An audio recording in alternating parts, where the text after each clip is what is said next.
Okay, everybody, thanks for joining. We're here today to talk about my brand new anyway, SIG Sauer Buckmaster 1500 rangefinder. Okay, in the box you get the rangefinder, you get the instructions, you get the battery, and you also get the little lanyard. No pouch. I would have liked the pouch. I'm a fan of keeping the optics protected when there's a viewfinder and a laser aperture and a lens.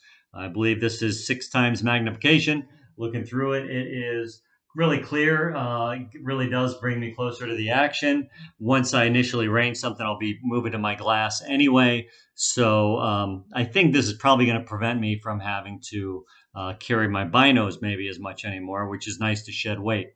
Here's where the battery goes. There's a little flip top thing that allows you to unscrew this. Little pro tip, the battery that comes in the pack is actually wrapped, although it's very difficult to see that, and the unit will not function if the battery has not been opened. Found that one out the hard way. So why did I buy this? Well, you guys know me. I'm a bargain conscious shopper. This was a slightly more expensive unit than the introductory. The bargain basement price point is like $60 to $100. You can get a rangefinder. This one lists for $179.99. I was also looking at the Kilo 1000, which lists for $199.99. Both the Kilo 1000 and this unit, the Buckmaster, can be had for about $50 less than that retail price. And I think that's largely driven by the fact that SIG is moving towards the BDX, which is a rangefinder that also has ballistic calculator, or at least pairs with the ballistic calculator located in an app on your phone, so you can dope your shots with the rangefinder, look at your phone, and it'll tell you how many clicks you need to make the adjustment to be on target. That's kind of the cutting edge. The Kilo 1000 that does not say BDX does not have that technology.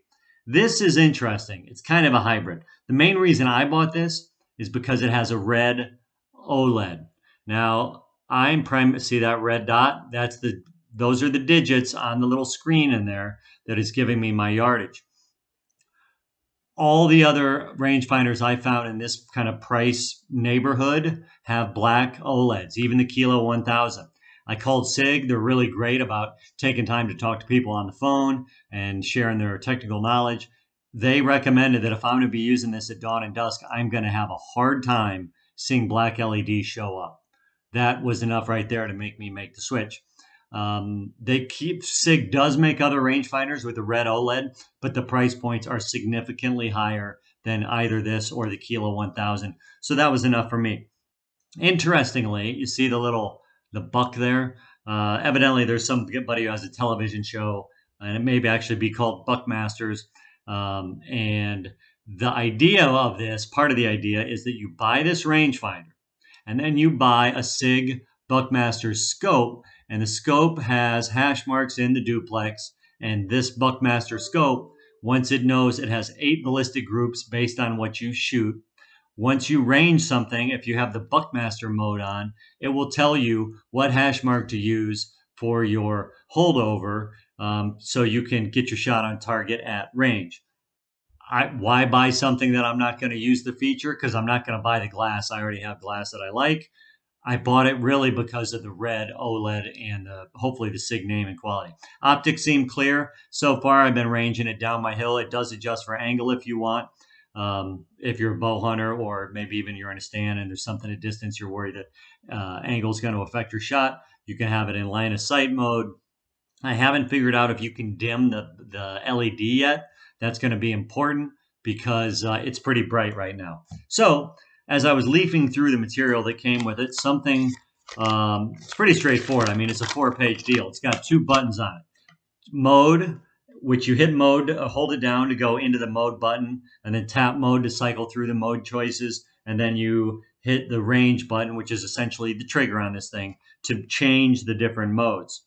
I found something very interesting. So if you do buy the SIG sight, you see the little hash marks there, and then you see the rack up there. That means you're in Buckmaster mode, and so you range something and it tells you what your holdover should be, 3.2. So you got 3 hash marks and a little bit more to get 3.2, and that's your holdover to be on target at range. That's the idea. However, what I didn't notice, which has been like a nice benefit of this thing, is that it will basically, you don't need to be in Buckmaster mode. If you're on regular 1/4 inch MO, 1/4 of minute of angle clicks at 100 on your scope, you can put this into MOA mode. The MOA mode automatically accounts for the angle, and then what you do is you have to tell it what group you're in. So if you're in the 243 group, or the 300s, or the 6.5 millimeters, the 270, 300 is in the same group. There's 8 groups that breaks out your ballistics, and I'm sure it's based on the BC of generally the bullets that are in these ranges. The rangefinder, if you go out of Buckmaster mode and go into MOA mode, it will account for your group, it will account for the distance, it will account for the angle, and it will tell you how many clicks you need to adjust to be on target.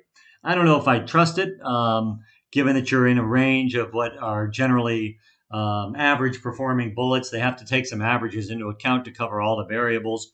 I've been experimenting with zeroing my rifles using the maximum point blank range as a consideration. So I know the 243 is good out to 265 within 5 inches.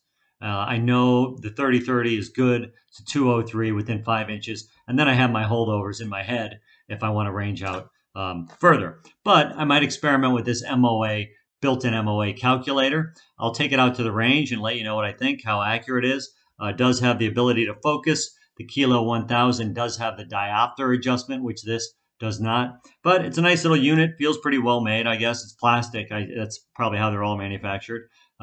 Feels pretty well built. I wish it had a pouch.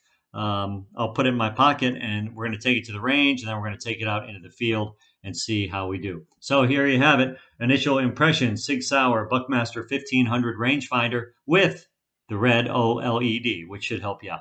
Have a great day. Thanks for watching. Be sure to subscribe and like the channel. I'll try to keep these coming. If you have a question or you want me to do an experiment in the field, put it in the comments and I'll do my best to get to you. Thank you so much.